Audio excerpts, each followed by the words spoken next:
Hey, everyone. Welcome to another episode of the Beauty Biz Pro Podcast. I'm joined with the amazing Amanda Brewer. She's a seven-figure beauty business owner. And today we're going to be talking about and diving deep into the startup of a beauty business. What's it like? The biggest ahas, the biggest mistakes, things like that, coming from a seven-figure beauty business owner. Amanda, I'm so excited to have you. Tell us a little bit about your background and a little bit about who you are for the viewers that don't know who you are. Yeah, well, first of all, I love these conversations, and I know you do too, because we're both very data-driven people. But I initially started my company in the permanent makeup industry 8 years ago in the Seattle market, and we've expanded to multiple markets where we've got a location in Scottsdale now. We're virtual. We do a ton of training, and I think that we see a lot of patterns. Tony and I were talking. We're like, we need to do an episode about how to launch. Or maybe there's people that have been doing services for a year or two, but they haven't really launched. And how do you do that properly? What do you not do? And so I'm excited to have this conversation Yeah, because I absolutely. like the way I approach things was very frugal. It was very intentional.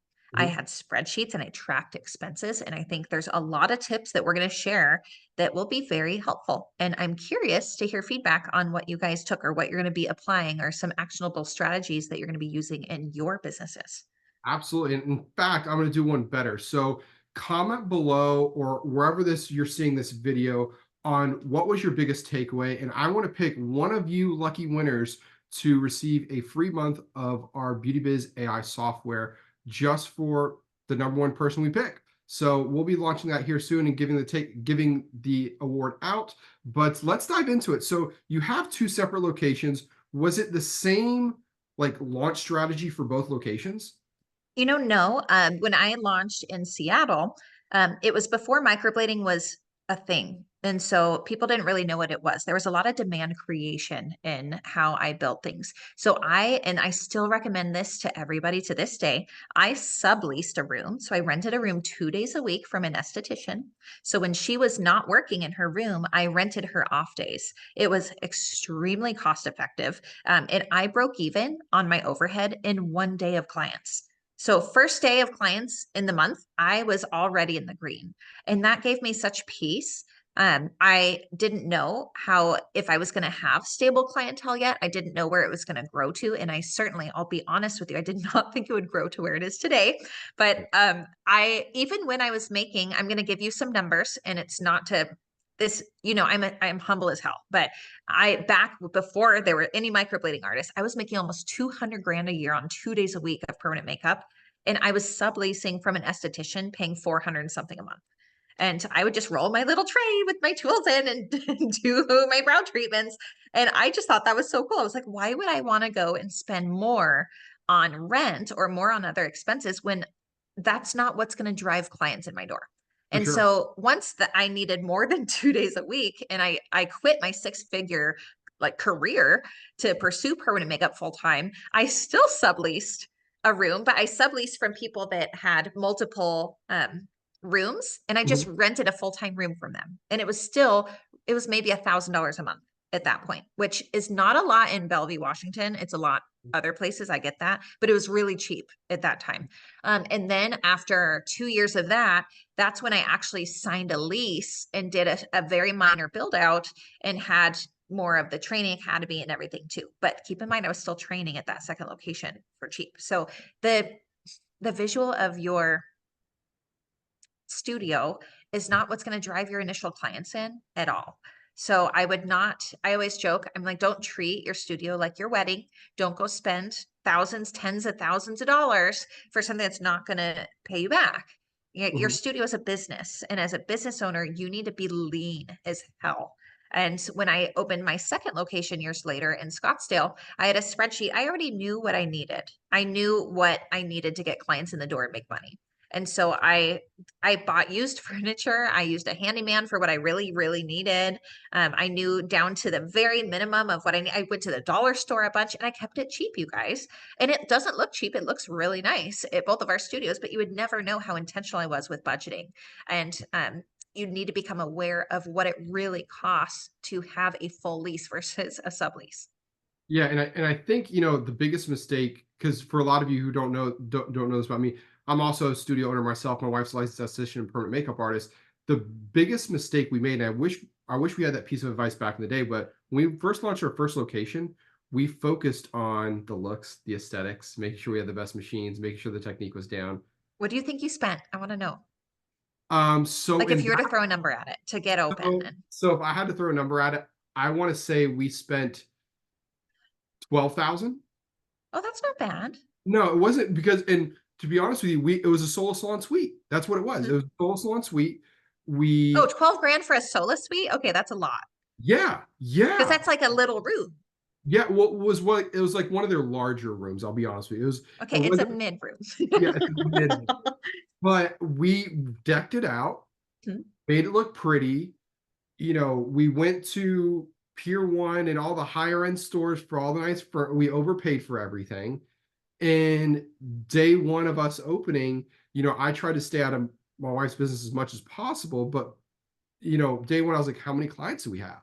She's like, I haven't gotten that far yet. I'm like, we have 3 grand in expenses and overhead and credit cards and all that because we put it all on a credit card. Like we made every mistake in the book starting up, and you made every right decision.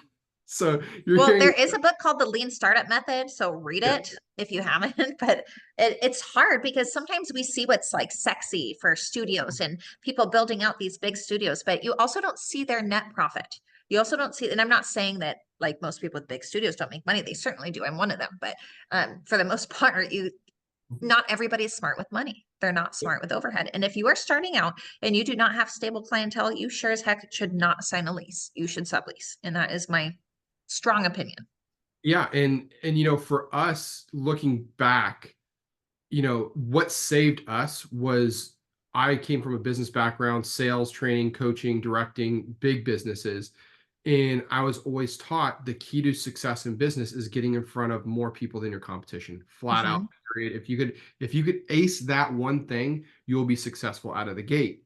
Now, we'll get into what we did and how we launched here in a little bit, but talk to me about, how did you decide on your location? Because you made a comment before, like those first few clients don't really care about your studio because they don't have any preconceived notion about you really. So how did you like obtain your first few clients? What did that look like? How did you start? How did you Well, get I'll from preface it by saying that I did things the opposite of how most people do it.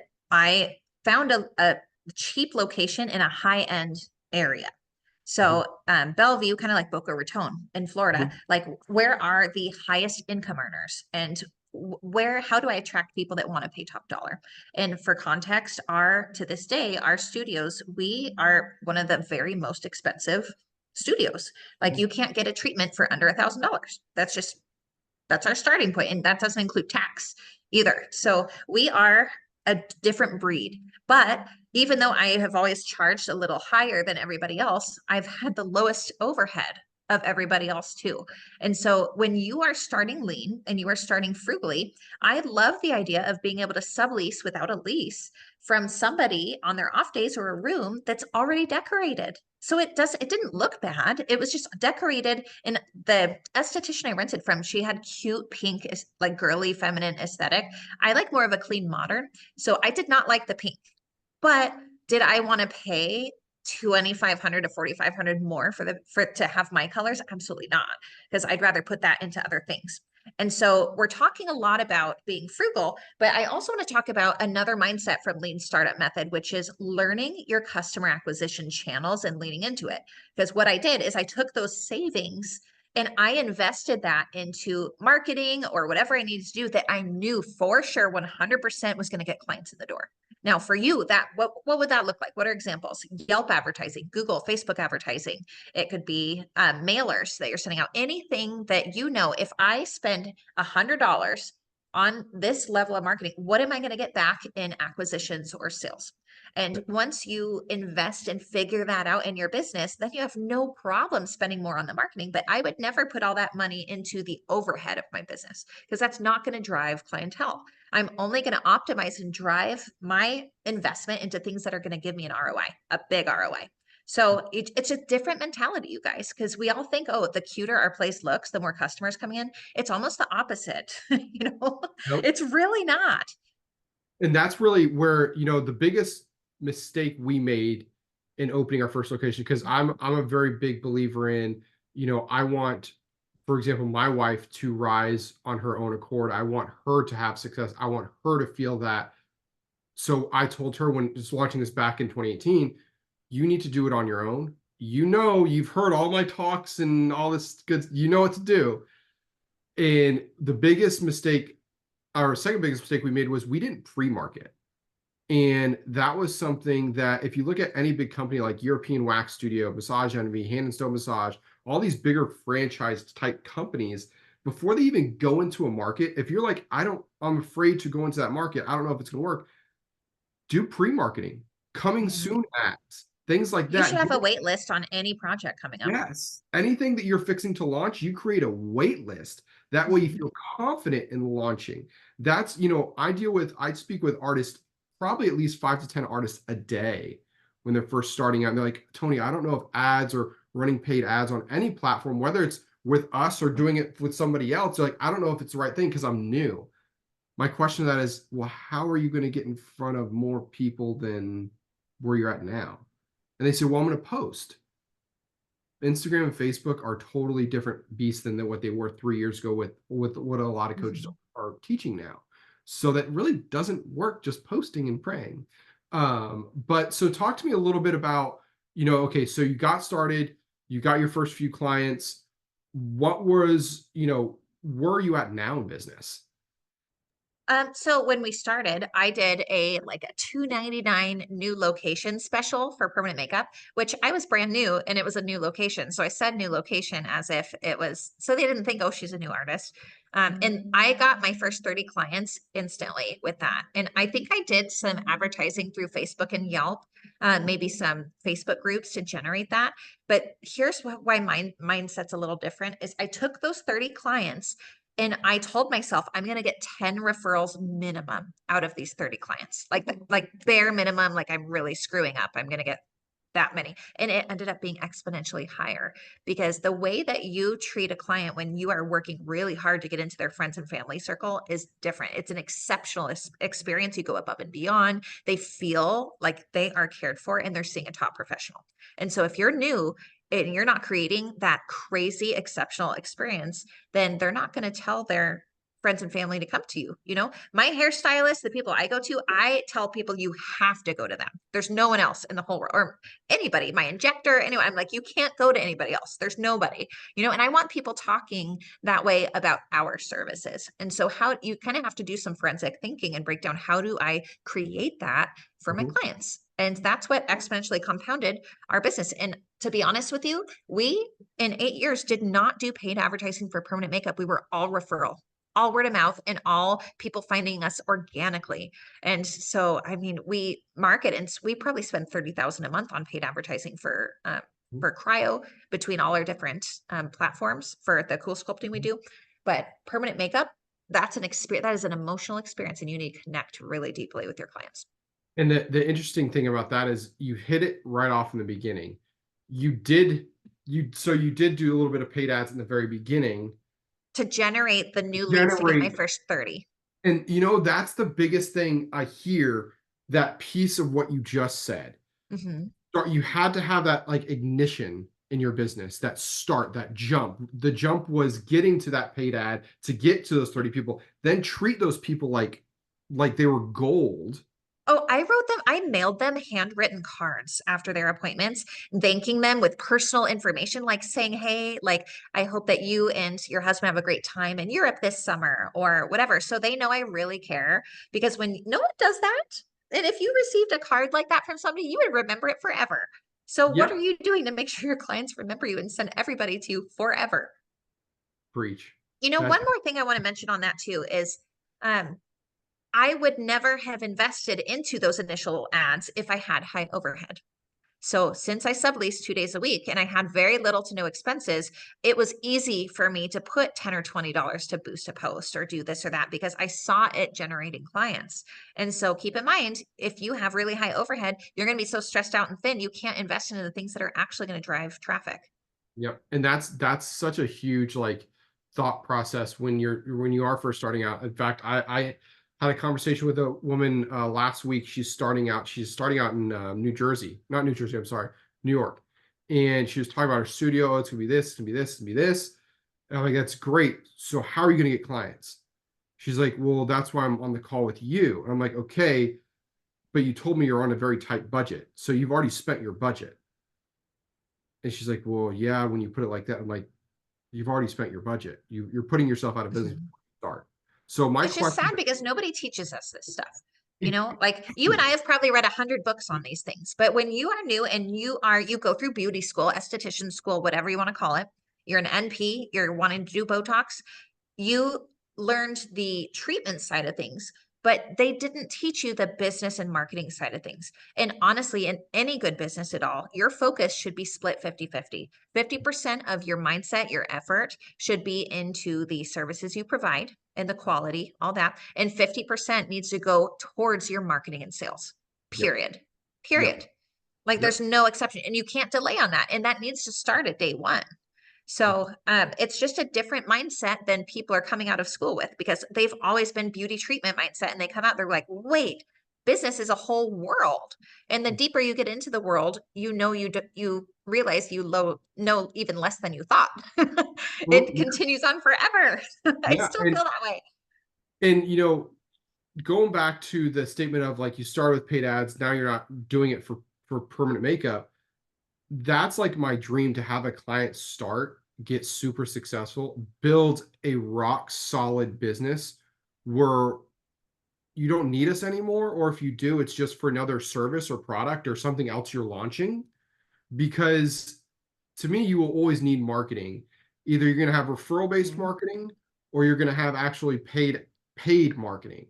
And Well, referral and the based, traffic it generates to your website alone, it yeah, benefits you more than just the bookings. I mean, there's SEO benefit to that. There is exposure, branding, follower count. There's a lot of intangible value that's built with our marketing efforts. So people are like, oh, I spent $100 and I didn't get a booking.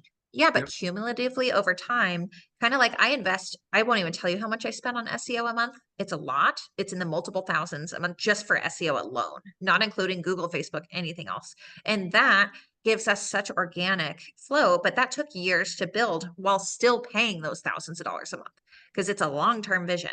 And so you need to become educated on marketing and what is relevant for you. And that's going to be based on the services you provide.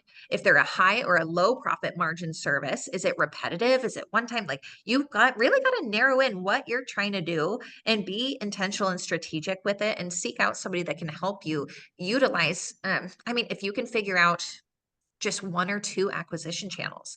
If mhm, it's Facebook ads, if it's Yelp ads, I'll give you some context. Washington and Arizona, my two locations, we do the same amount in ad spend and the same amount of revenue based on that ad spend. However, the platforms we use are different because they're in different states. And in different states, we get clients differently. So I noticed in Arizona, we get customers way cheaper using one platform, where in Seattle, it's way cheaper using a different one. And so you need to look at the data. And I'm sorry, but you can't just delegate your marketing and go, here's $100 and I didn't get anything in return because you guys, you got to become a marketing expert yourself. And mhm, Tony will tell you our team is a pain in the ass a little bit. We've got a mhm. whole, like my team, I have people that update spreadsheets daily that we are on our shit. Like we are on our stuff. We know exactly what's happening with all of our marketing, all of our costs per lead, all of our acquisition costs, and then it goes into other spreadsheets. But that's why we win is we don't rely on Yeah. delegation to be Well, everything. that's So what I we're love. partners. Yeah, that's what I love working with you, is because you do come with the whole side of, you're looking at every dollar, every little lever you look at. And I love working with people like that because you get it. You do understand, like, we are a company, but we're a data driven company, right? Mhm. We look at the analytics and numbers at a larger scale, where when you start looking at the macro numbers, when you start really diving into, okay, this ad set was working better than this ad set. I look at, when people come to work with us, I say, listen, I don't want to be your ad person that just runs your ads. I want to be a brand partner. I mean, That's right. we heck, That's exactly what it is. I've called you at 10 o'clock at night EST on a Friday night when you're fixing to board a plane, saying, hey, we need to change this. That's the kind of that's the kind of support you need. However, starting out, it is scary for people. And I'm not sitting here saying, oh, hire a marketer, nor are you. I'm sitting here saying, anybody listening to this call, if you're struggling to grow your business or you're trying to figure out how to grow a business or anything like that, rule number one, get in front of more people than your competitor. There are so many ways to do it. And I'll give you really quick several free ways. One, DMing people on Instagram. Now I'll be honest with you, that's one of my favorite ways to get business. I'm not going to give that how-to away. If you want to, shoot me an email, but DMing people on Instagram. Two is getting involved in the community, Chamber of Commerce, things like that. How you said you got in a very financially affluent area. Mhm. Okay. Going out to social events like here in Orlando, I know several permanent makeup artists that go to the Cars and Coffee every single weekend just to talk to the wives that are walking around at the cars, and they're picking up 3 or 4 clients that way. So there's so many free ways you can get clients, but there's also the systematic way of paid ads. So It's hard because when I was building the foundation of my business and I was starting up and I was lean, mhm, I was 100% in. And that meant everyone I talked to knew what I was doing. And it wasn't in a salesy way, it just worked into conversation. And then a lot of my referrals that came in were the people I talked to that had a friend or sister that were like, oh, I know somebody that's doing that. You should go see her. And it's a big spider web. And I'm sorry, you guys, but you got to build your freaking spider web from the first little circle, and you got to keep building them. And that's going to be with a lot of conversations with everyone you run into. And that means sharing your Instagram and this, that, and building awareness, because you are in the demand creation phase for your brand. They are not aware of you yet. So they're not going to book with you unless they're aware. And how are they going to get aware if your overhead's high and you can't spend money on marketing? I'm yep. sorry, but it's got to come from you. hmm And to give some context too, so Amanda's known this for quite a while, but me and my wife launched another location, actually April 6th. And her first month, I believe, don't hold me to the exact numbers, somewhere between $5,000 and $6,000 in revenue, working part-time, working 2 days a week.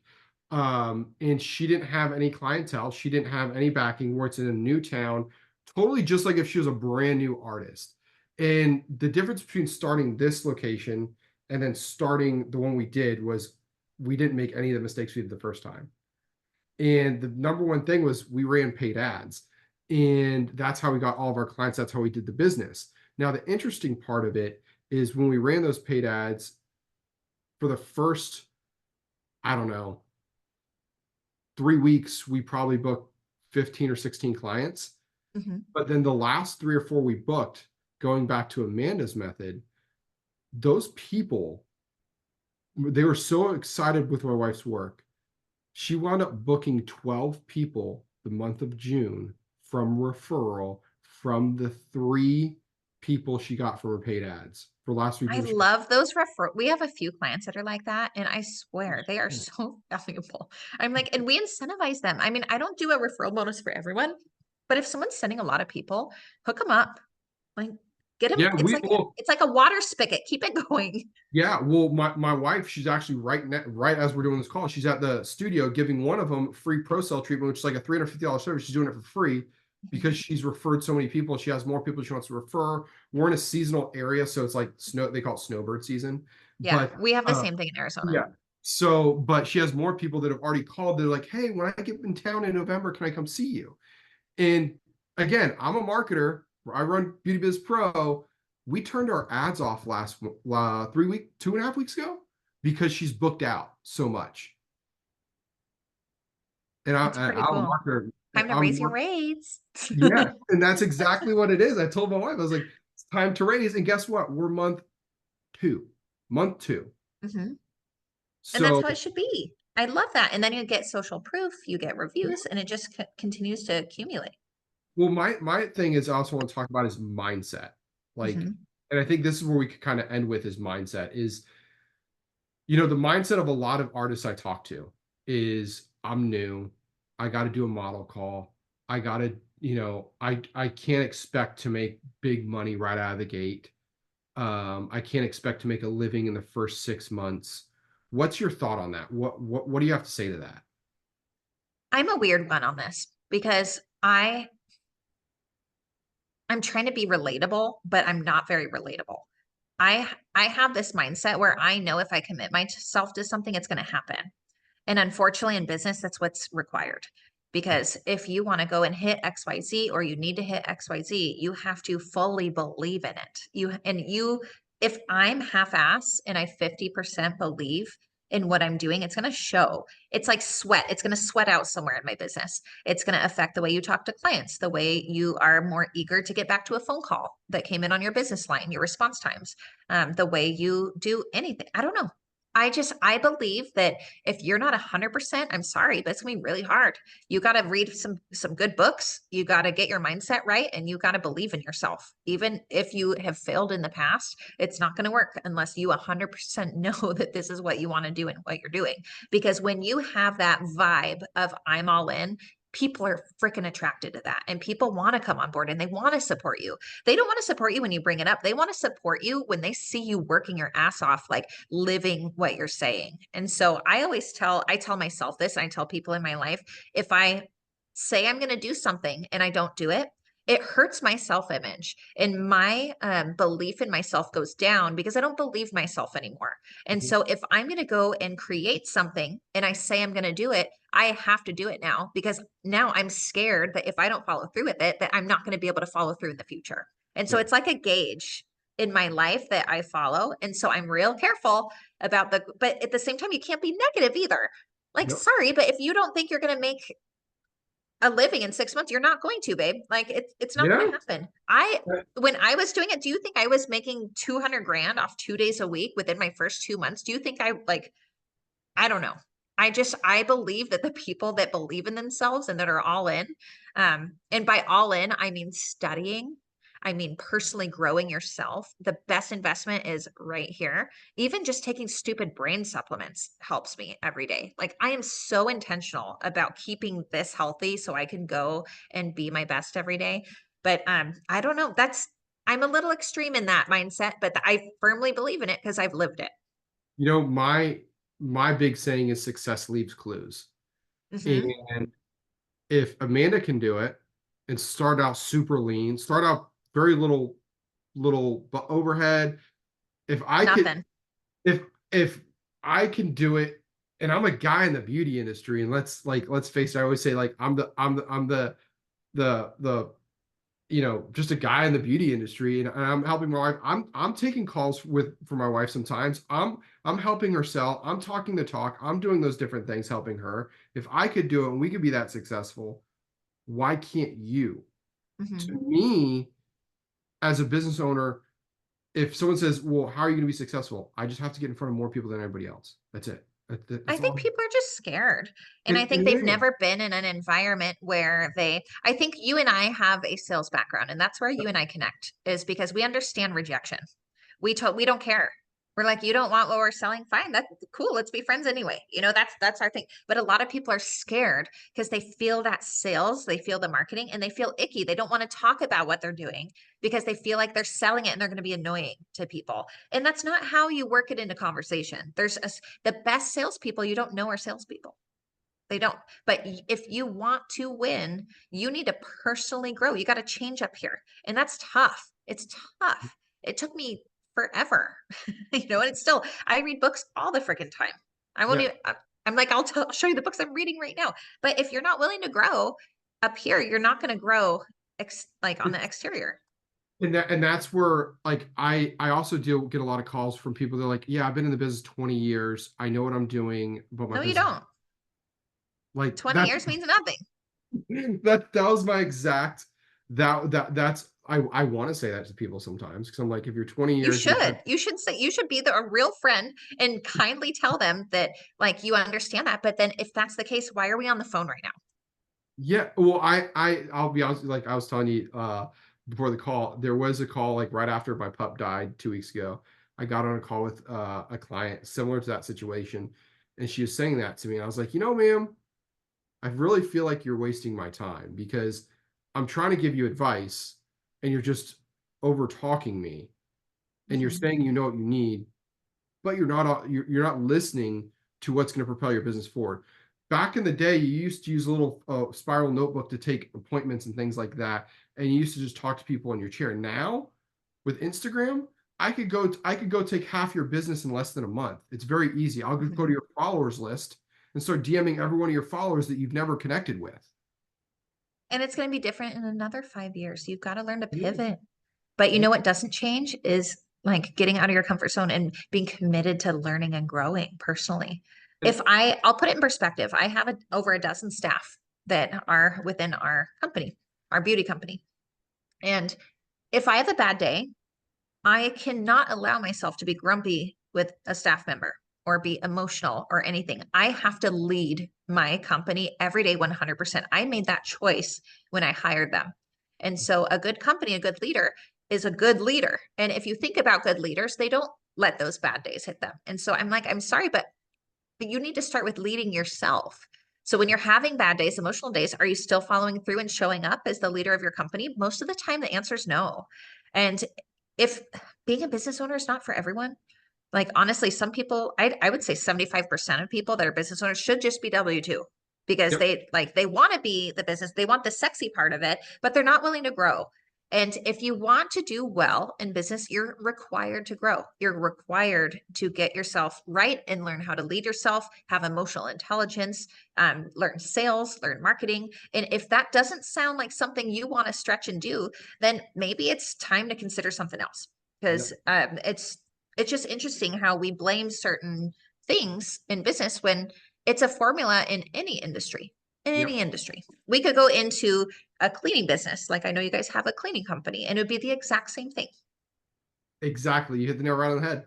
So, real quick, would love to wrap it up with your thoughts on 2024, what you're seeing shifting, and your prediction kind of where do you see the permanent makeup beauty industry going as a whole in any direction? Like what as far as Yeah, business, I think business there. uptake, Yeah. kind of. Mm, you and I have talked about this before. There's bell curves and there's phases, there's cycles to business. What Yeah. I think is the people that are going to win and get through the next 4 years with whatever's going on with this economy, everything else, it's volatile. We all feel it. Is you need to be lean. You need to keep your overhead low, very, very low. Stop dreaming about your dream studio. It's not going to make you money. And focus on learning and mastering the acquisition channels like Yelp or like Google or Facebook, and really taking the time and committing to learning them and investing tiny bits here and there. And as you figure out what's working, spend a little more in that one area. And if it keeps working, spend a little more. We're not like when I tell you I invest 30,000 a month, I did not start there. I split test the crap out of that and I figured out where exactly in which exact ad was going to get me the highest return. And so you need to do it with a lean method. And gosh, we've been talking lean the whole time. Read the Lean Startup for crying out loud. It's a Yeah. great book. Or just read the summary on ChatGPT or something. Yeah. So the real quick, like I remember when you first started with us for the cryo, your Mhm. budget was nowhere near that. No, No, it scaled up. And same thing with me, guys. When I first started with my wife, our budget was $300 a month. Now, I don't mind spending $100 a day. but that's because it's making you money. I Exactly. wouldn't spend that money on an overhead, like No, no. expenses that go bye-bye, but I would spend that if I know that it's getting clients in my door and I'm making revenue based on that. That's called your cost. There's cost per lead, which is how much you have to spend in advertising spend for them to click your ad or go to your website. But cost per acquisition is what I really focus on. I'm like, okay, I'm getting all these leads from here, but who's actually booking? Yep. Who's actually making us revenue? Who's like, where are those sources? And so I have made so many fun, simple spreadsheets to track. And I have assistants in the Philippines that update those daily, and we monitor the crap out of it because I want to make sure that our advertising spend is well used and that we're never complacent because things change. And so Yep. we are able to ride the wave because we see changes in trends in marketing. And I'm sorry, but you can't do that by just delegating and checking out and not being a Hope and partner in your praying, marketing. and yet no one's gonna monitor your business like you monitor your business. Yeah. And I am so proud of my business, but I'm also responsible for it. And that is a lot of weight with how big we've scaled. So I have to continue to Yep. lead from the front and grow and learn and pivot with all the new things that are coming to with technology, with marketing, everything. It's insane. Yep. So, all righty. Well, Amanda, thank you so much for joining us today. I'd love to actually do another one on like hiring that'd be amazing. But Oh, I could do like a 5-part series on that one. That has yeah, layers. That's we, like an we onion. definitely, yeah, we Yeah. definitely do a 10,000 foot view one. So stay tuned. But thank you so much for joining us today. And as always, any questions, email us, tony@pmumarketer.com. Amanda, what's your email if they have, just want to reach out and ask a question? Yeah, Or your, email's info@eastsidemicroblading.com, or you can just message us on Instagram. And my Instagram is Amanda Banks, BANKS.PMU. awesome. Thank you for joining us. And we'll catch you guys on the next one. Thanks, guys. Bye.